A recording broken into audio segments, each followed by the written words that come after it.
Section L, TR, right, Theodore Roosevelt, brandisher of the big stick. All right, we'll explain. It'll make sense. Just hold on tight. So as I may have given away in the last video, poor McKinley is shot and killed by a deranged anarchist in Buffalo, New York in September of 1901. So just 6 months into his 4-year term, McKinley is dead.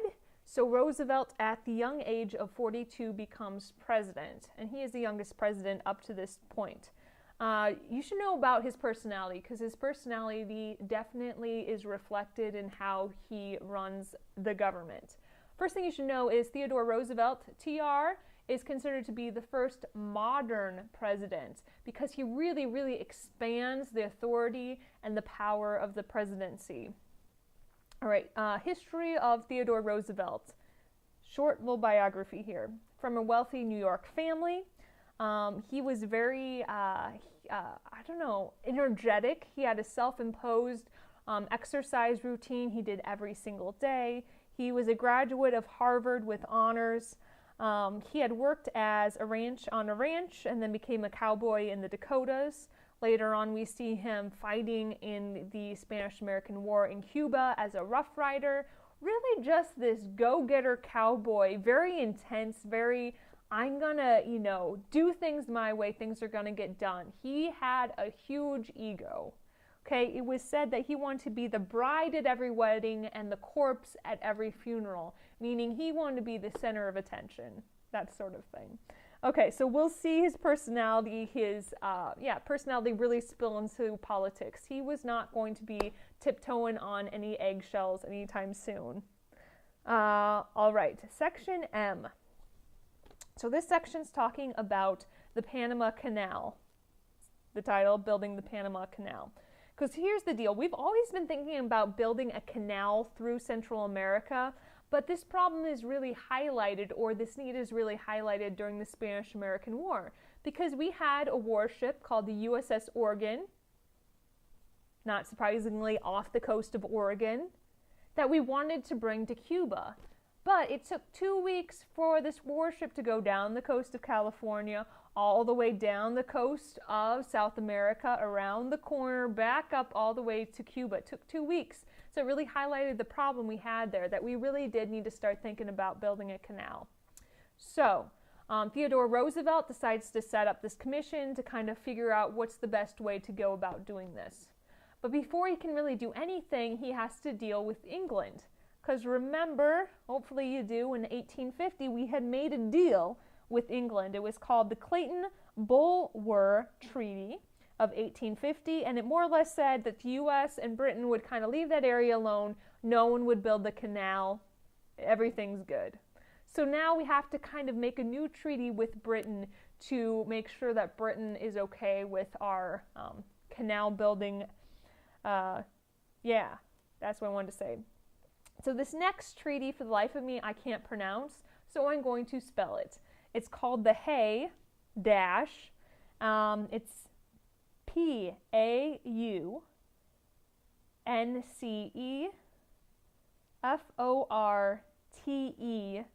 treaty. So the Hay, I cannot pronounce that word, treaty. And this was made in 1901 with the U.S. and with Britain, which more or less gave the United States permission to build the canal and also even to fortify it. So Britain's like, we're all good. Remember, this is the era of patting the eagle on the head. Go ahead, do what you want to do. Okay, so now that we have the treaty, we have to decide where we're going to build it. That's usually a logical step to take. And the experts, if you will, said the best place was probably to build it straight through the country of Nicaragua. That's a very hard word for me to say, so you should be appreciative that I didn't mess that up. So they thought that would be the best route, the most economical route to take. However, France had attempted to build a canal through through Middle America before, and they had tried to build it through the Isthmus of Panama. Panama today is its own country, but back then it wasn't. Panama was a part of Colombia. Okay. So this failed venture by the French really brought the French, made the French eager to at least get some money out of this failed attempt. So what they do, let me get the right names here. The French Canal Company gave or offered to sell what they had worked on so far for $40 million to the United States. That was a bargain price. And the guy who owned this company, the French Canal Company, his name was Banu Varilla. It's a French name, I said it wrong, but we'll call him Varilla, okay? So Varilla really wants to see the United States build a canal through Panama, because that way at least he'll salvage $40 million out of this deal and won't be a complete waste. So TR likes a good deal. He's like, we want this. We want to build our canal through Panama. All right, but here's the deal. The country of Colombia rejects our offer. They're like, no, we do not want you to be building through the Panama Canal.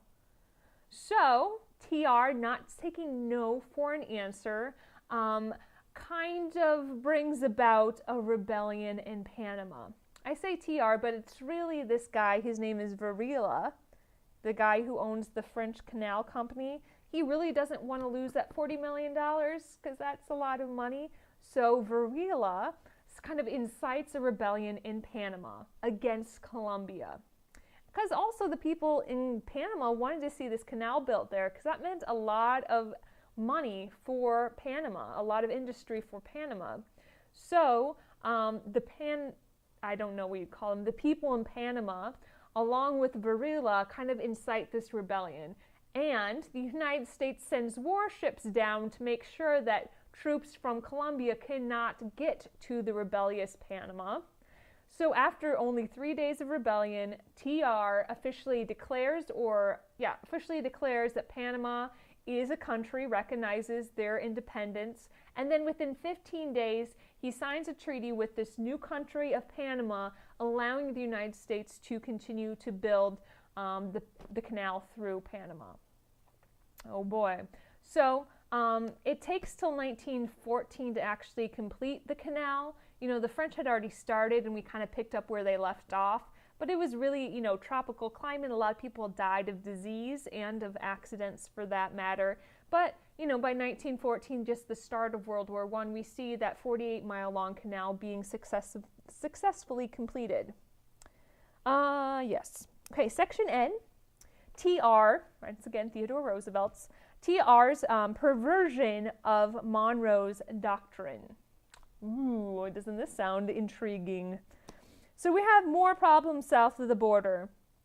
What was happening is a lot of Latin American countries had gotten loans from European countries.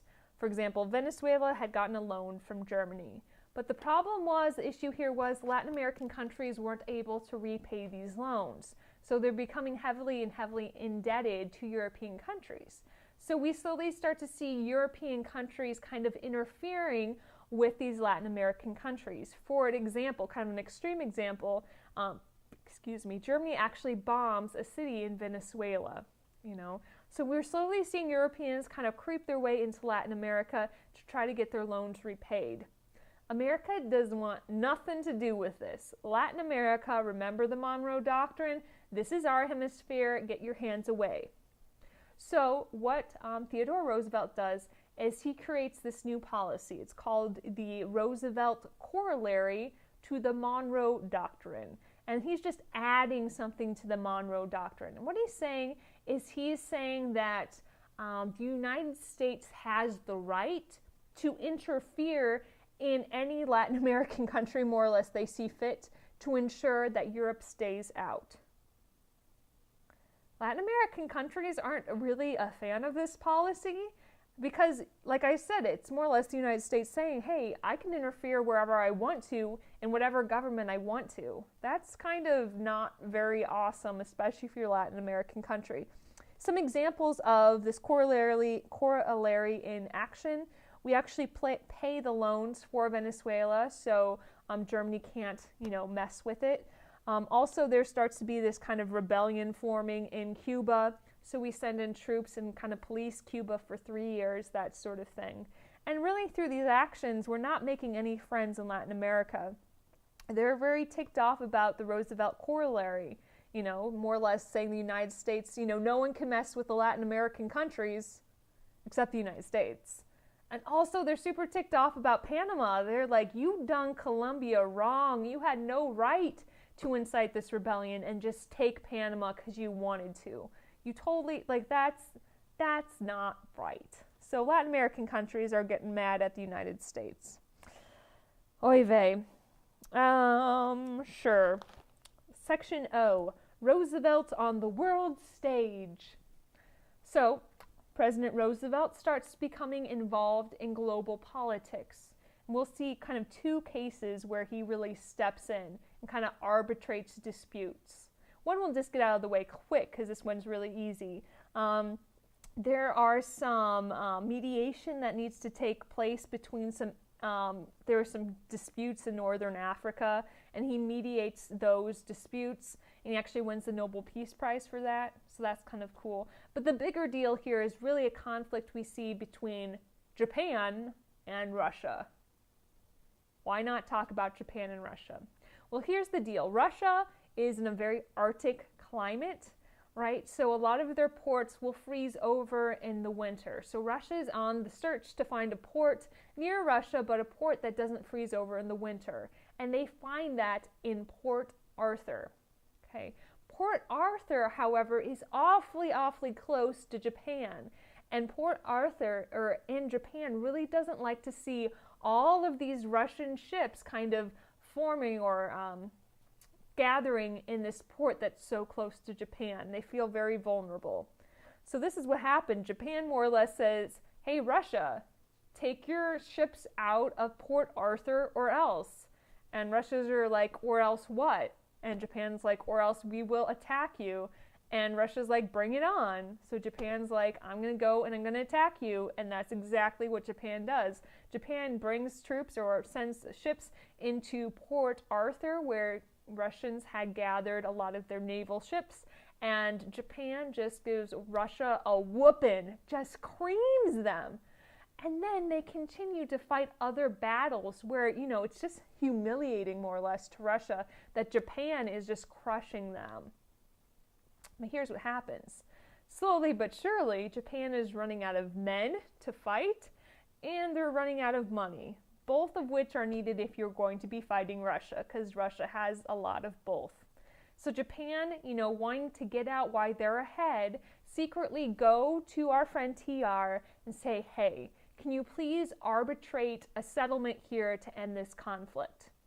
Theodore Roosevelt, being awesome as he is, decides, yes, I can do so. So he has representatives from Japan, representatives from Russia come to, I think it's Connecticut. Sure, I'll just say Connecticut. Come to the United States and they make a deal. But here's the problem. After the settlement that is arbitrated by TR, we find ourselves with 2 brand new enemies.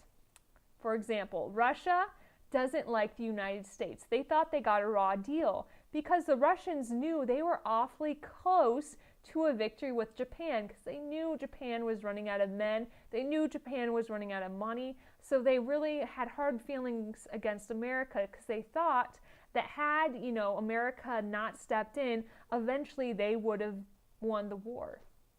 So Russia didn't like us. Also, we made an enemy with Japan, because Japan was entering this thinking they were the victor, and of course to the victor goes the spoils. But in this settlement, they didn't get any compensation. They're expecting a whole bunch of money from Russia, because they're going into this like, we won Russia. So they were really ticked off at TR, also the United States, because they didn't get the compensation they wanted.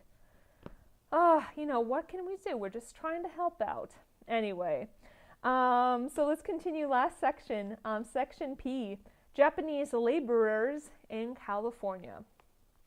All right, so during this kind of Russian-Japanese war that was going on, a lot of Japanese decided to leave. They wanted to get out of Japan. They didn't like this war. So a lot of them will immigrate to the United States, specifically California. Remember, we had cut off Chinese immigration, but we hadn't cut off Japanese immigration yet. So we see a lot of an influx of Japanese immigration to California. Well, people in California weren't a fan of this because once again, the Japanese would work for next to nothing. That really depressed wages overall, competition for jobs, you name it, they were complaining.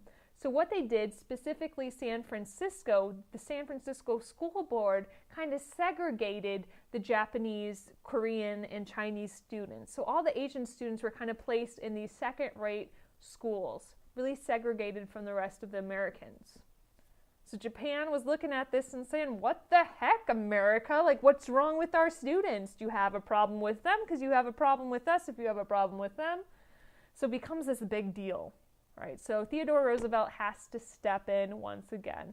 So he calls the school board to the United States, representatives from Japan to the United States, and they come up with a solution called the Gentleman's Agreement. As this might indicate, it wasn't like an official policy, it was just an agreement between gentlemen. They agreed to, one, desegregate the schools in San Francisco, so allowing the Asian students back into public schools, normal public schools.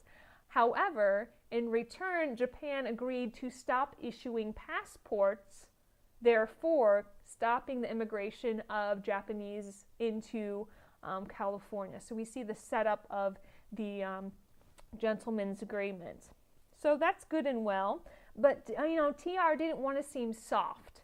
He didn't want to seem like he was giving any ground to Japan or anyone else for that matter. So what TR decides to do is to send our Navy on kind of a world tour, kind of showing off our Navy a little bit here. So it goes to, I think, Australia, the Philippines, Latin America, goes right next to Japan. Hey, look at our giant ships. You better not mess with us, by the way.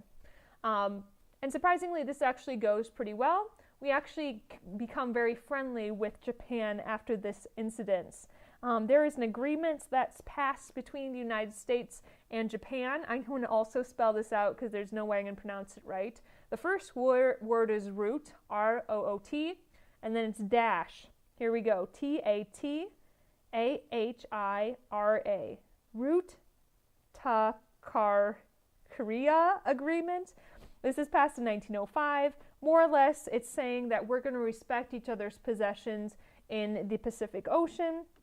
We're going to uphold the open door policy in China, and really it was a means to maintain peace between Japan and the United States. So for at least a while, we have good relations with Japan.